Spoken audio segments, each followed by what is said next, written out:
एक बात अपने जीवन में सदा उतार करें। घर में अगर तुलसी का क्यारा है तो तुलसी महारानी हमें ये बता देती है कि हमारे घर में सुख आने वाला है कि दुख आने वाला है। जैसे शनि अपना प्रकोप दे रहा है या शनि उतर रहा है, ये किसी से पूछने की जरूरत नहीं पड़ती, अपने आप मालूम पड़ जाता है। कैसे? शनि कथा अगर आपने सुनी हो तो उसमें व्याख्यान आता है शनि कथा में, पांव की चप्पल बार बार टूट रही हो,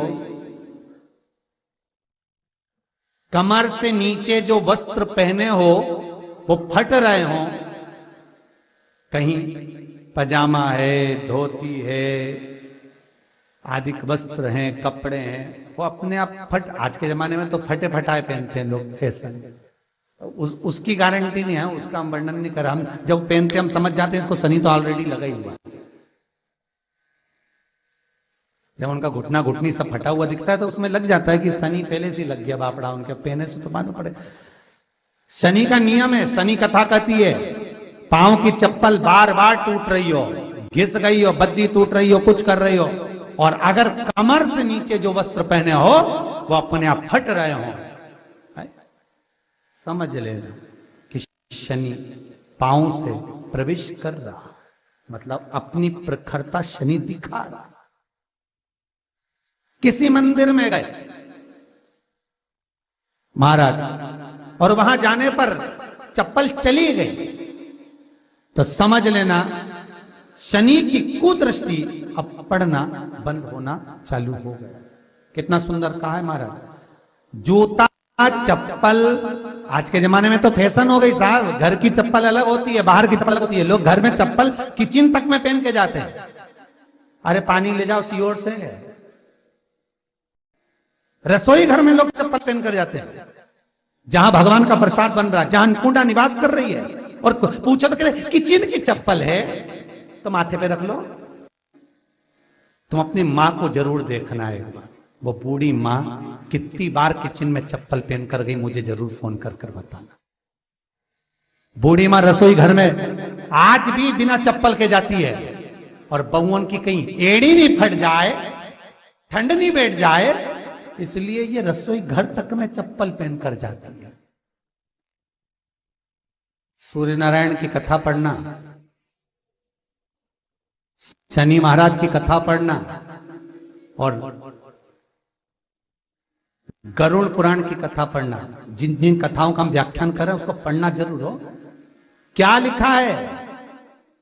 घर के अंदर जब चप्पल जाती है, रोग, बीमारी, कष्ट, तकलीफ चालू हो जाती है। तुमने चप्पल क्यों पहनी? ठंड नहीं बैठ जाए, रोग नहीं बैठ जाए।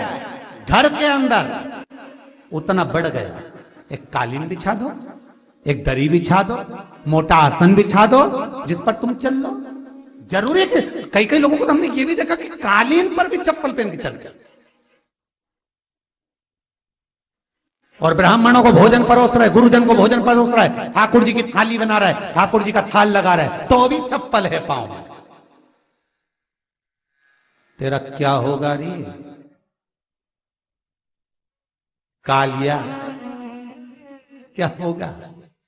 विचार तो करो।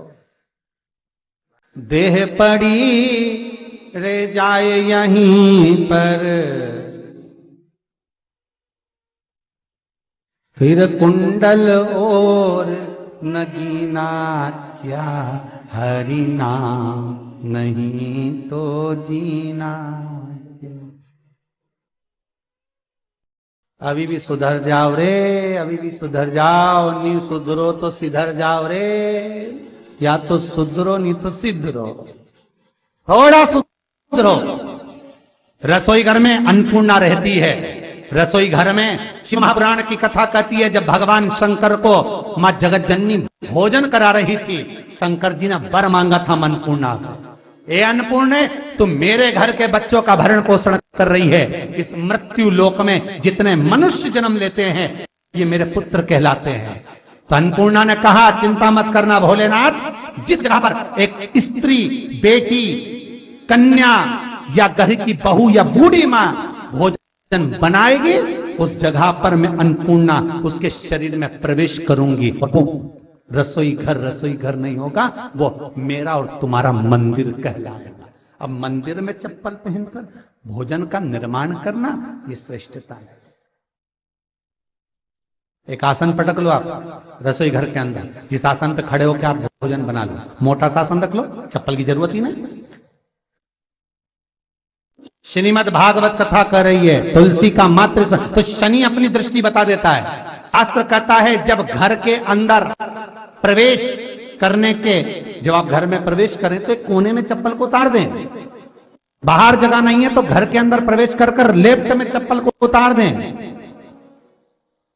और 7 या 3 कदम के अंदर चप्पल उतर जाना चाहिए घर के अंदर भी। और उसके बाद अगर चप्पल अंदर प्रवेश कर रही है तो राहु केतु शनि के साथ प्रवेश करते हैं, जिसके घर में बीमारी कभी पीछा नहीं छोड़ती। शनि कथा, सूर्य की कथा का स्मरण करिए, आपको मालूम है, पहचान हो जाता है। महाराज तुलसी बता देती है कि आपके घर की दशा क्या है। बार बार जल डालने के बाद भी तुलसी सूख रही है, बार बार आप पूजन कर रहे हैं, पाठ कर रहे हैं, तो भी तुलसी के दल सूख रहे हैं। तुलसी बता देगी कि तुम्हारे घर में तकलीफ आने वाली है, कष्ट आने वाला है, सूख रही है। किसी ने जरूर कुछ ना कुछ ऐसा है कि इसमें घर में कुछ तकलीफ आएगी, तुमने लगाया फिर सूखी, फिर लगाया फिर। तुलसा महारानी बता देती है कि कष्ट है। और जिस गमले की तुलसा घेर घमोर हो, फलित हो, आनंद में हो, तो उस घर में फिर दुख नहीं आता, समृद्धि खुद बढ़ती चली। जिन शंकर भगवान को आप जल चढ़ाते हो, जिन ठाकुर जी से आप लाड लड़ाते हो, जिन भगवान कृष्ण का आप स्मरण करते हो, राधा रानी का आप नाम जाप करते हो, जिस परमात्मा का आप भजन कर रहे हो, कीर्तन कर रहे हो, नाम जाप कर रहे हो, नाम स्मरण कर रहे हो, उससे तुम्हारा एक संबंध होना चाहिए, एक रिश्तेदारी होना चाहिए। और उससे जब तुम्हारा कोई संबंध रहेगा, उससे जब तुम्हारी कोई रिश्तेदारी रहेगी,